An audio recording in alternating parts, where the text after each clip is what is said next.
After uncovering his wife's 10-year cheating, husband gets brutal revenge and ghosts her for good. I met Agnes in the 9th grade, started dating her, and we were pretty much an established couple from the 10th grade on. We had no problems all the way through high school, and cliché of all clichés, we exchanged our cleanness the night of the senior prom. After uncovering the realm of closeness, we embraced every opportunity.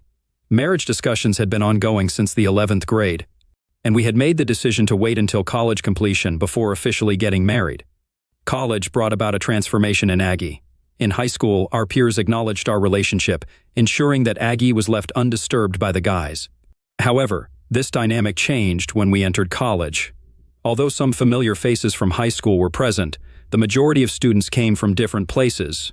In this new environment, the guys no longer saw Aggie as exclusively mine. Instead, they perceived her as a desirable female subject to constant attention. I was aware of the situation, but there wasn't much I could do. With different majors and classes, our interactions were limited to the evenings after classes and after I finished work. The attention had an impact on Aggie, making her more flirty. I observed her walking, smiling, and talking with other guys several times, but being on the other side of the quad, she didn't notice me. Twice, while taking a shortcut through the student union, I spotted Aggie in the cafeteria with a guy and once with 2 of them. It only dawned on me much later that I never saw her with other girls. It was always with guys. Nevertheless, it didn't worry me. After all, we were a couple in love, planning to get married, so there was nothing for me to fret about. She was an attractive girl, naturally drawing attention from guys, but she was mine, proving it every night when we were together. 4 years later, after graduating, finding jobs in our respective fields, getting married, and starting a life of wedded bliss, I enjoyed almost 6 years of contentment before a sudden revelation shook me awake. While at my desk, Molly from the mailroom placed some files in my basket. As I examined the top one, I wondered why it had been routed to me, given that it concerned an account handled by Wally Bergman, an old classmate from high school and college. Midway through, I discovered a major error, realizing the projections were off by almost $3 million. As I reached for my calculator, Wally rushed into my office, urgently seeking the file for a presentation to Apex.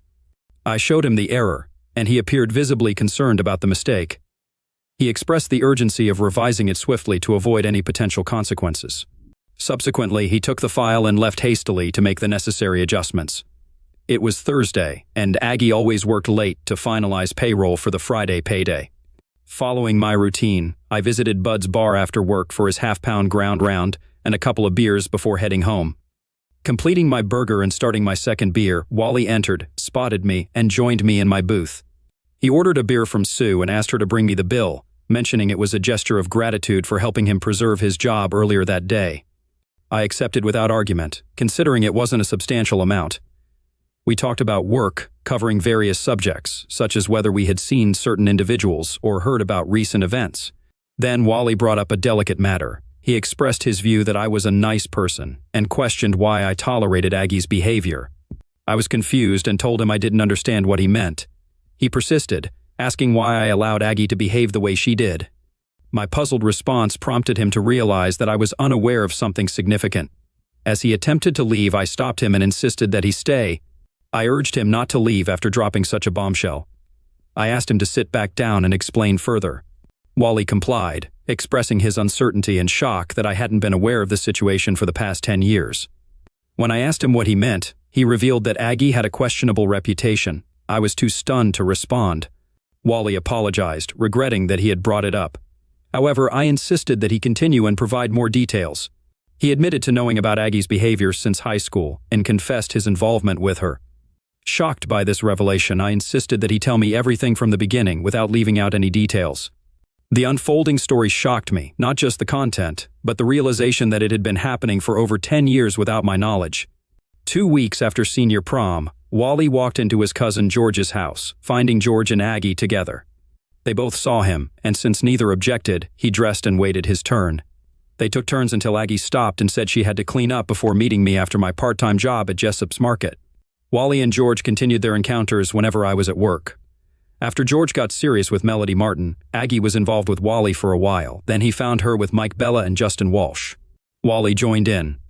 The 3 of them continued until she had to stop for our meeting. Wally shared her with several others, and she had participated in group encounters with more than a half-dozen guys. I recognized that we were friends, but we weren't exactly best friends, you know. Remember the age of 18 when hormones were raging? You and Aggie were somewhat steady, but I didn't believe your relationship was that serious. I mean, if it were, would she be involved with anyone who showed interest? College didn't change that pattern.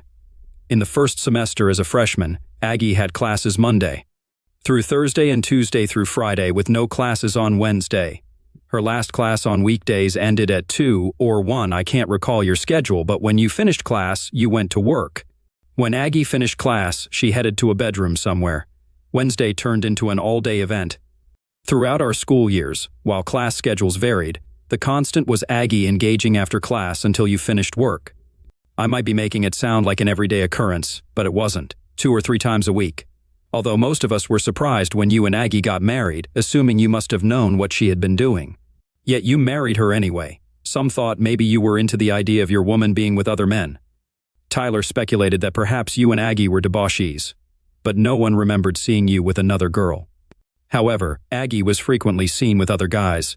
I had no clue, not even a hint. Damn, Rob, I hate to be the one to inform you, but if you never knew. It stands to reason you probably don't know about her Thursday night date with Bob and Bill Howard. On the Tuesdays you bowl, she sees Mark Willard. I'm not sure who else she sees or when, but it's a sure bet that whenever you're off doing something, so is Aggie.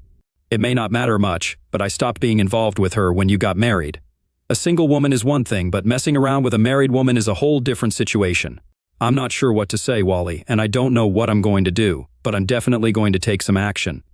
I finished my beer, stood up to leave, and turned to Wally. Thanks, Wally. Thanks for the burger, the beer, and for helping me gain clarity. As I drove home, as I pondered Wally's revelations, I questioned whether to believe him. On one hand, I thought, no way, Aggie loves me and she wouldn't betray me. On the other hand, why would Wally lie to me? I had to finally admit to myself that he wouldn't. He knew I'd verify what he told me, and if he had lied, how could we continue working together? The answer was, we couldn't, and Wally knew it. Working with him, aware of him and Aggie, would be challenging, but we'd eventually overcome it. I remembered the teenage years, with hormones running high. If some other guy's girl offered back then, and I didn't have Aggie, I might have taken it. The real question now was, what the hell do I do? Rob, I didn't know that Aggie and I were finished. I might have managed a one-night drunken mistake or maybe even a short-term affair if Aggie could convince me it wouldn't happen again. But outright betrayal for 10 years? No way. I was lying in bed, pretending to be asleep, as Aggie returned from handling the payroll. I ignored her touch when she reached out, as she wanted to give me leftovers, but I wasn't interested. Admittedly, I'd been receiving them for years without damage, but I didn't know that then. I do now. Her hand on my body made my skin crawl, and for the first time I didn't get aroused when Aggie touched me. I was already up before Aggie the next morning, with coffee brewing and the morning paper in hand. Aggie asked what happened the previous night, since she came home eager and I was already in bed. Wally remarked that my behavior was unusual. I explained that I felt unwell because something I ate disagreed with me, so I decided to go to bed early. Aggie expressed hope for my recovery and mentioned I'd have to double duty tonight to make up for the M night. Upon arriving at work, I immediately dialed Felix Ma, an old high school friend now practicing corporate law. Though I wasn't quite sure what that entailed, I asked him for recommendations for an assertive divorce lawyer. He replied negatively, indicating that my request meant my hopeful assumption was incorrect. Discovering that I was looking for a divorce lawyer suggested that I had learned the truth about Aggie. He then questioned if I believed we had an open marriage, assuming that was the only way Aggie could engage in such behavior and still remain with me. Surprisingly, Felix, I had no idea about her actions until yesterday, I said. After a brief pause, Felix suggested that I contact Tom Sweet and mention his referral. Accordingly, I followed Felix's advice and called Sweet, informing him about Felix's recommendation. He informed me he could meet later that day if I could be there by 1.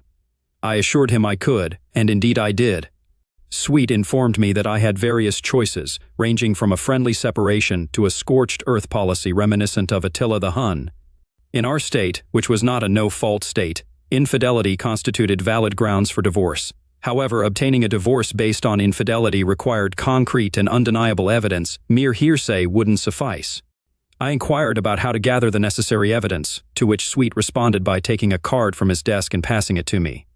The card belonged to Gaston Marshall, a private investigator whose office was conveniently located across the street. Sweet offered to contact Marshall to check if he could accommodate me promptly. I requested him to proceed, expressing my desire to conclude the process as quickly as possible. I also instructed him to start the divorce paperwork, promising to provide the evidence once I obtained it. Sweet made the call, and within 10 minutes, Gaston Marshall outlined our course of action. Unfortunately, one of the requirements was for me to act completely natural around Aggie, avoiding any suspicion that I was aware of the impending divorce. As unpleasant as it may be, Marshall advised, maintain your routine without changes. If you usually engage in lovemaking activities 3 or 4 times a week, continue to do so whether you typically initiate or not. Keep it up. Just remember, it's no longer about making love, it's about fulfilling a physical need. Don't do anything that might disrupt her routine. It's crucial for our plan that she remains unaware of any changes in your relationship. I returned to my office, summoned my courage, and called Aggie at work. It was our routine to dine out every Friday night and have breakfast every Sunday morning, so when I reached her on the phone, I suggested trochee for dinner, and she agreed. While I enjoyed my veal marsala and Aggie worked on her rigatoni, sipping white wine, Marshall Investigations employees were discreetly installing wireless cameras and listening devices in our house. Sipping my Merlot, I recalled Marshall's advice. It's natural to want to spot hidden cameras, but resist the urge. If she catches you, our efforts could be wasted. Also, force yourself to act natural in the bedroom, challenging unless you're a born exhibitionist. The system is sound and motion activated. You'll be on camera. Knowing some employees may see you, don't let it inhibit you. Although there's a switch to turn off the system at home, most forget to turn it back on when leaving. My advice? Leave the system alone and pretend you're a confident star at work. After dinner, while making a private video, I suggested drinks and maybe some dancing to Aggie. She declined, insisting we head home for me to make up for letting her down the previous night. On the way home, she slid over, unzipped my pants, and cautioned, "Drive carefully, sweetie. Don't hit anything that might make me bite off your meat." In my mind, what she was doing wasn't unique for me, but something she had done with 100 other men over the last 10 years. Despite my disgust with Aggie, human nature took over. A couple of minutes into the act, my body responded, wanting her to continue and bring me to completion. Soon after, I pulled into our driveway, and Aggie urged me to hurry up to the bedroom. I couldn't adhere to Marshall's advice. There was no way I could act natural, knowing I might be performing for an audience. Trying to appear natural while making love with Aggie was going to be a challenge. So I went to where I was told the switch would be and turned the system off, leaving my cell phone on the car seat. I knew it would remind me to reactivate the system when I saw it upon leaving the house. I don't know if it registered with Aggie, but that night, it wasn't making love, it was just going through the motions. Unfortunately, once wasn't enough, and I had to perform 2 more times before Aggie let me sleep. The next morning, dressed for my run, Aggie reminded me she wouldn't be home when I returned, attributing it to a lengthy hair appointment from 9 a.m. to 2 p.m. Aggie mentioned gossiping with other regulars and usually going to lunch with them. It could even be the truth, but after what I'd recently found out, I thought she probably met one of her extramarital partners, either before or after getting her hair done. On my way out, I switched the system back on. I doubted anything would happen during my run, but I needed to form the habit of ensuring the system was active when I wasn't home. The switch only deactivated the cameras. The listening devices and phone tap were always on. After my usual 5 miles, returning home, I went down into the basement and opened the cabinet above my workbench. It's where I told Marshall to place the recorders. 2 receivers were inside, one for listening devices and the phone tap, the other a DVD recorder receiving input from the wireless cameras. Confirming my suspicions, I heard a recorded conversation. "Hello, good morning. Are we still on for today?" "You bet. The wife took the kids to the zoo, so we have until 6 tonight. You know I can't stay that long. I need to be home by 2. Any later, and it might get Rob to wondering. He's already questioned the fact that I don't get home until 2. Then skip the hair job and get over here so we can make it happen." "Yeah, sure. Then what do I tell Rob when he asks why I've been gone so long and my hair hasn't been done? I want more time with you too, baby. But we have to settle for what we can get." I recognized the man's voice. It was my cousin Lou. I was furious. When I went back upstairs, wondering how many other relatives she had been involved with, I managed to control my anger by the time Aggie returned from her hair appointment an hour later. I faked a fall down the basement stairs, telling Aggie I'd hurt my back, must have pulled a muscle or something. This conveniently excused me from making love with her for the next couple of days at least. On Monday, I phoned Aggie at work and informed her that I would be leaving town on Tuesday, returning by Friday, to take her out to dinner. Although there was no actual trip planned, I didn't view it as 3 wasted days. On average, I traveled once a month, and Aggie was consistently home during my nightly check and phone call. Since my calls occurred at irregular times, ranging from 7 to 10 p.m., I doubted she waited for them before going out. If she were cheating as I'd been led to believe, she might be doing it on our bed while I spoke to her. That was my hope, if she was, and the cameras captured it, I'd have the irrefutable proof my attorney needed for the divorce action. That evening, Aggie desired closeness, stating, "I need something to hold me for the 3 nights you will be gone." Yeah, right, I thought. Fortunately, my back was still hurting, so I had to decline. On Tuesday morning, Aggie bid me farewell with a kiss, and with suitcase in hand, I left for my supposed business trip. Working almost a full day before leaving at 3, I drove to our neighborhood, parked a block from the house, and using my laptop, entered a code Marshall had given me to activate the software he loaded onto my computer. A few keystrokes, and I was listening to the phone line. Recorder. "Hello, hey handsome honk, it's me. What's up? Hubby just left on a 3-day trip. You ready to spend 3 fun-filled nights with me? Does a duck walk barefoot on the beach? I'll take that as a yes. I leave it to you to call Tony. I've got to get out of here and get to work. I'll be home by 6. See you then." After shutting down the computer, I called Tom Sweet and instructed him to have the papers ready for service by Thursday, detailing how I wanted it done. He informed me that my preferred method would cost more than the standard service fee, to which I replied that I didn't care. Leaving the neighborhood, I drove to the other side of town and checked into a motel with a restaurant and a bar next door, settling in for a 3-day stay. I enjoyed the bar, my kind of place, bringing a big smile to my face each time I visited it. Apologies to Toby Keith. It was a country western bar with a jukebox loaded with good tunes for dancing. Every night I saw 3 or 4 unattached ladies who couldn't bear to see a man sitting alone while there was music to dance to. During my first visit, while sitting at the bar nursing a long neck, a great-looking redhead approached and said, "Come on, sugar, they're playing our song." She took my hand, pulled me off the bar stool, and led me onto the dance floor. As we walked, she clarified, "Don't get the wrong idea, sugar. I'm not tallying, I just love to dance, and you were there." Her name was Rhonda, and after the dance, she invited me to join her and her 2 friends, Laura and Shelby, at their table. I spent until 10:30 taking turns dancing with them, then informed them I had to call it a night. "Maybe we will see you again," Rhonda said. "We're in here 2 or 3 nights a week." "I'm just next door in the motel, so it's likely that I will be in here the next 2 nights," I replied.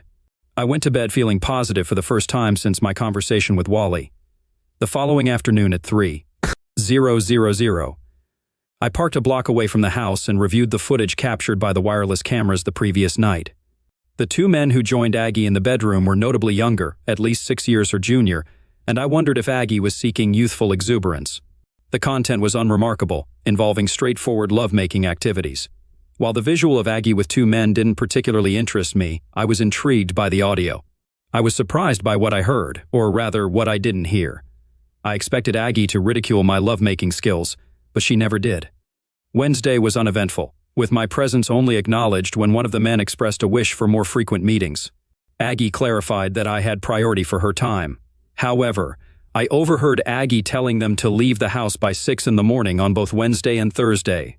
She emphasized the importance of avoiding being seen by the neighbors, as none of them were. Early risers. They left precisely at 6, and I assumed the same would occur on Friday. I called my attorney and had him change the serving of the papers to Friday at 5:45. Friday morning, I parked just down the street from the house at 5:55. When the front door opened, the 2 men came out. They turned to say goodbye to Aggie, who was standing just inside the door, and that is when they saw the man standing just off to the side. He stepped in front of the open door, served Aggie, and then turned and walked away, leaving Aggie and her 2 companions looking at his back. I pulled up in front of the house, honked the horn to make sure I had Aggie's attention, and then I waved bye-bye and drove off. The papers served on Aggie were a letter from me to her. Basically, it said that I never wanted to speak to her again unless in the presence of our attorneys. I didn't want to know why. I didn't want to hear that she loved only me, and it was just meaningless closeness with the others. I didn't want to hear that it wasn't what I thought it was, and I didn't want to hear that we could get by it because of our love for each other. I did not want to hear any of the excuses cheaters come up with when caught. Of course, Aggie paid no attention to the letter, and 15 minutes after I had pulled away from the house, my cell rang. It was Aggie. I let it go to voicemail, along with the next 7 calls from her. When I got to work, I told my secretary that I had left Aggie and not to put through any calls from her. I had another thought as I was opening my office door and turned back to her. Another thing, Martha, if she shows up here, please tell her that I'm not here. Tell her I've gone to meet with a customer. Martha stuck her head in the door 5 minutes later. I talked to Iris on the front desk. If your wife shows up, she'll call me and stall her to give you time to get out the side door. You can go to the cafe and have coffee until she leaves. I thanked her, and as she went back to her desk, I thought, and not for the first time, that a good secretary is a priceless thing to have. Aggie called me 17 times that day, and I ignored all the calls. At lunchtime, I phoned my dad and brother, updating them on the situation. I instructed Dad to inform Mom and asked her not to persuade me to reconcile with Aggie. He mentioned it would be challenging since Mom viewed Aggie as the daughter she never had. By the day's end, I still had some pending work. Since there was no rush to go home, I opted to stay and finish it. By 5, Martha informed me before leaving, "By the way, your wife called 5 times before noon, and each time I told her I had instructions not to put her through to you. I think she finally got the message since she hasn't called since." I finished around 7. Upon reaching the lobby, Iris was gone. Hank, our night watchman, saw me and commented, "Hot time on the town tonight with the missus?" "Why would? You think that?" I asked. "She's out there waiting on you." I clarified, "We're getting a divorce, Hank, and she wants to talk and I don't." I instructed him not to open the door if she knocked, and if she used the intercom, to say he was alone in the building. I add that my car was in the lot due to a breakdown and a tow truck would arrive in the morning. Hank assured me he could handle it, expressing sympathy for the situation and sharing that he had been through 2 divorces. Exiting through the back door, I circled the block, crossed the street, and walked down the alley to Dave's diner. Entering and taking a seat, I positioned myself to observe Aggie waiting by my car. I ordered the special and kept an eye on her while eating. Halfway through dessert, she approached the building and pressed the call button on the intercom. Apparently, Hank conveyed my message as she returned to her car and left. After finishing dessert and having one more cup of coffee, I departed. I briefly stopped in the bar for a couple of beers. Despite a few ladies there alone, hoping for a dance partner, I had my 2 beers and left. Saturday morning proved busy as I attended to tasks I should have completed before serving Aggie. I just hoped I wasn't too late and she hadn't taken action on what I should have done. I went to the bank and emptied all the accounts, retrieved my personal papers and certificates of deposit from the safe deposit box, leaving Aggie's belongings untouched. I removed my wedding ring, placing it in the box for her discovery. Afterward, I had breakfast at the Waffle House. Using my cell phone to handle the credit cards, I canceled both joint cards, leaving me with a Visa and an American Express solely in my name. Aggie also had 2 cards in her name only, thus I ensured she couldn't run up joint cards with cash advances. After breakfast, I returned to the motel, parked my car, and called a cab to take me to the nearest Avis rental place. Renting the cheapest car available, I returned to the motel. I spent the afternoon lounging by the motel pool and reading a book. Just before dinner, I switched on my cell phone, finding 9 messages from Aggie. I cleared them and then turned the phone back off. For dinner, I had a light meal and then headed to the bar, which had a live band on Friday and Saturday, attracting a large crowd. Finding a seat at the bar, I ordered a beer. As I downed about half of it, I felt a tug on my shirt. Turning, I saw Rhonda. "Hey, cowboy, why are you sitting here when there's a seat at our table for you? To be honest, if I had seen you, I wouldn't have intruded on you. It would have seemed like I was taking things for granted." "Nonsense, come on." I got up and followed her to her table, where Laura and Shelby were also present. I sat down, greeted the girls, and then commented, "There seems to be something wrong with this picture. 3 beautiful women sitting alone, and you aren't swamped with guys?" "We get a lot of attention, but it is usually from idiots," Rhonda explained. "They see us here, notice the wedding rings, and assume we're here to cheat. We're just here to dance, and only a couple of guys understand that and accept it. The rest think they are God's gift to women, and we have to fend them off. After the other night, we know that you are one of the good guys, and you have an open invitation to join us whenever you come in, and we are here. It isn't any of my business, and I know that, so feel free to tell me that. But I have to ask, why are 3 gorgeous married women spending time in a place like this without your husbands? It is a legitimate question," Rhonda said. "Laura's husband is in the Army Reserve, and his unit was sent to Afghanistan. She was going nuts cooped up in her house alone, so we decided to get her out. Shelby's husband works afternoons, and my hubby is a long-haul trucker who is off and away. So, the 3 of us banded together to keep each other company. We love to dance, and here we are." "What's your story? I noticed you had a ring on last time we saw you, and now it's gone." "I handed my wife divorce papers yesterday morning and left the ring where she'd find it." "Does that mean you're free to pursue?" Not at all. The grounds were infidelity, and I won't give her anything she could use against me in a countersuit. Laura remarked, "Great," she added, "we have a reliable dancing partner."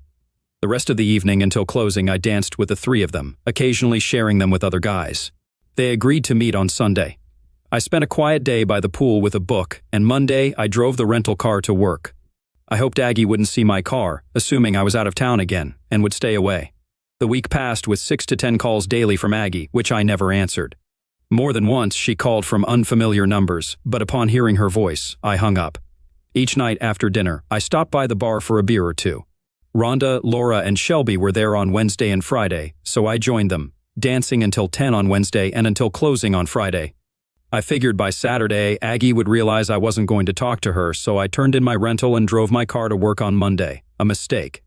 Monday, she was parked next to my car when I left the building. Spotting me, she got out and stood by my car's driver's side door. She mentioned that we needed to talk, but I didn't respond. As I approached the car, she moved to block the door, insisting that I let her explain. I pushed her aside, causing her to stumble but quickly regain her balance. I rolled down the window and informed her that she needed to read the letter accompanying the divorce papers. I asserted that I wouldn't engage in any conversation without my attorney present, and that any discussion would strictly concern the divorce. Aggie expressed her unwillingness to divorce and her continued love for me. I reiterated that our relationship was over and that she needed to accept it because I wouldn't change my mind. After rolling up the window, I drove away, leaving her behind. Aggie's refusal to accept my decision became apparent when I left work on Tuesday. 2 men approached my car and grabbed my arms. I recognized them as the individuals who had been with Aggie in our bedroom. One of them warned me not to resist, stating that Aggie wanted to talk, and since I was being difficult, they would take me to her by any means necessary. Though only a few years older, they must have thought I was soft due to my suit and briefcase.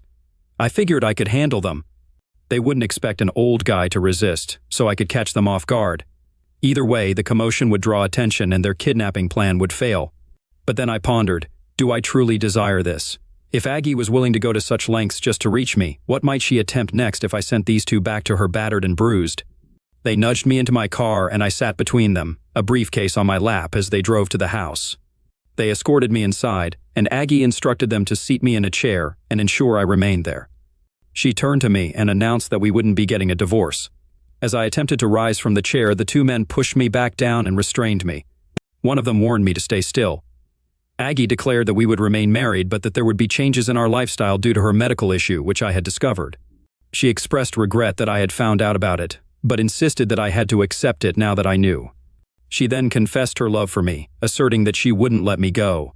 She revealed that her medical issue was nymphomania, which she claimed she had suffered from since high school. Aggie attributed the onset of her condition to when I took her purity. I dismissed her statement, suggesting that there were medications available to address her condition. She acknowledged that such medications existed, but explained that she had tried them all and found them ineffective, as they made her feel sluggish and dull, likening the experience to being a zombie. Despite this, she admitted that she enjoyed being a nymphomaniac and emphasized her love for closeness, asserting that she hardly ever left me alone. She argued that her actions didn't damage me and that she spoiled me. Aggie reasoned that since I couldn't maintain arousal constantly, she needed to seek it elsewhere and assured me that she always returned to me because she loved me. She outlined her terms, explaining that she had drafted a post-nuptial agreement, allowing her to have as many lovers as necessary for her mental well-being. She proposed that I agree to leave the marriage with nothing if I later found the conditions unacceptable. In return, she asked what she would receive besides having a promiscuous wife. I responded by assuring her that she would continue to have the same loving wife she had been for the past 6 years. I reminded her that she had considered those years perfect, despite my actions, which were now causing an issue. I suggested that the only change was that my ego was now involved, as someone else was involved in something I had previously considered mine alone. I urged her to accept that our life would continue as it had for the last 6 years. Aggie emphasized that my inability to meet her physical needs didn't mean I wasn't man enough for her. She praised me as a fantastic lover who always left her completely satisfied. However, she acknowledged that I couldn't satisfy her as often as she needed. I addressed her by her full name, aware of her aversion to it, reluctantly agreeing to sign the agreement with a few amendments. I voiced my concerns about our lack of closeness and expressed my need for her presence in our bed. Despite my plea and reassurance of my love for her, she seemed unwavering in her stance. With a heavy heart, I accepted her offer to make the necessary changes, hoping it might salvage some of our crumbling relationship. As I attempted to rise from my chair, the two men accompanying her obstructed my path, leaving me feeling trapped and powerless. When I mentioned needing to use the bathroom, one of them callously suggested I relieve myself where I sat, citing Aggie's directive to keep me seated until further notice. Aggie returned after 5 minutes, read the document aloud, and I asked where to sign. She offered a pen, but I mentioned her associates preventing me from standing and instructed them to step aside. Rising, I approached her, placed my briefcase on the table, and took the pen. However, I decided to review it myself to ensure its contents matched her description. After reading it, I chuckled, tore it up, and tossed it back at her. I grabbed my briefcase and headed for the door. Aggie yelled for the two men to stop me, and they pursued. As they neared, I swiftly turned toward them with my briefcase, targeting the first guy's head. It was a solid hit, sending him down. The second guy was taken off guard, and I punched him in the mouth, causing him to stagger backward. Then I delivered a forceful kick to his groin, and he collapsed. Understanding the need to keep them subdued in a 2-against-1 scenario, I continued to strike both of them. I alternated between kicking them in sensitive areas and striking their ribs and heads until Aggie screamed for me to stop or she'd shoot. Glancing at her, I noticed she was aiming a weapon at me. Defiantly, I challenged her to shoot. I retrieved my cell phone, dialed emergency, provided my name and address, and informed the operator of my wife's armed threat. The operator advised me to remain calm and not provoke her, assuring help was on the way. After ending the call, I sarcastically thanked Agnes, suggesting her incarceration would expedite our divorce. She criticized my actions as foolish. Agnes warned me that when the police arrived, I would be the one facing arrest. She accused me of entering and attacking her friends out of jealousy, stating that it would be my word against theirs and that they were fully clothed. I mocked her response, questioning her love for me. She assured me not to worry. I countered by stating that I would bail out and that Barry and Tony wouldn't press charges. I reminded Agnes that Hank and Joyce had witnessed the two individuals picking me up from work and escorting me inside. I accused her of having me brought there against my will and hindering me when I tried to leave, despite her companion's failure. Then, she pulled a weapon on me. I explained that although I might spend a night in jail, when my witnesses testified, she would be the one behind bars, and I wouldn't be posting her bail. I advised her that, considering the situation, including kidnapping, false imprisonment, weapon threats, and likely other charges, her best course of action would be to stay silent. Aggie ignored my advice, and along with her associates, fabricated their stories. Consequently, I was taken into custody. The next morning I called Tom Sweet, briefed him on the situation, and instructed him to collaborate with Gaston Marshall, obtain the evidence, and take appropriate action. Aggie realized she couldn't bail me out until I appeared before a judge, which wouldn't occur until Monday. Tom had a friend who worked as an assistant district attorney. He showed him the tapes of what happened at the house, which depicted Barry and Tony restraining me while Aggie aimed a weapon at me. The ADA overheard Aggie admitting she planned to lie and have her two accomplices do the same. When Aggie showed up at the courthouse for my bail hearing on Monday morning, she got arrested. Warrants were issued for Barry and Tony, and they were behind bars by nightfall. I refused to post bail for Aggie, and her parents couldn't come up with the money either. Aggie obtained a lawyer who contacted me and suggested a bail bondsman wanted me to use the house as collateral for her bond. I dismissed the suggestion and hung up. I checked out of the motel and moved back home, then had all the locks changed. Since Aggie had threatened me with the weapon, Tom managed to get a restraining order against her in case she somehow got out of jail. She couldn't come within 1,000 feet of me without facing arrest and being sent back to jail. As tempting as it might have been to reconcile with Aggie, it wasn't worth risking serious jail time. Both Barry and Tony flipped on Aggie and took plea deals. Aggie claimed she never intended to shoot me, she was just trying to stop me from hurting Barry or Tony so badly that I'd end up in jail. The jury watched the tape and, based on Aggie's expressions of love for me, believed she was probably telling the truth about trying to prevent me from damaging Barry or Tony. They acquitted her of the felony menacing charge but found her guilty of unlawful restraint and filing a false police report, along with a few minor charges. The judge sentenced her to 9 months in county jail and 1,000 hours of community service upon release. While she was in jail, the divorce proceedings wrapped up smoothly. Aside from losing Aggie, I only forfeited 20% of the equity in the house. I transferred the money to her bank account and headed to the bar next to the motel where I'd been staying. Luck was on my side. Rhonda and Shelby were there, so I invited them to celebrate my newfound freedom with me. Laura wasn't around because her husband had returned from deployment and they were busy catching up. "Why celebrate with us?" Rhonda asked. Well, I'm taking a wild guess here. I noticed Laura's wedding ring, and Shelby's too. But you, Rhonda, aren't wearing a ring, and I don't see any signs you ever wore one. So I'm guessing there's no long-haul trucker in your life. Plus, I've always had a thing for gorgeous redheads. Shelby chuckled and teased, "Girl, you're busted," as I pulled Rhonda onto the dance floor.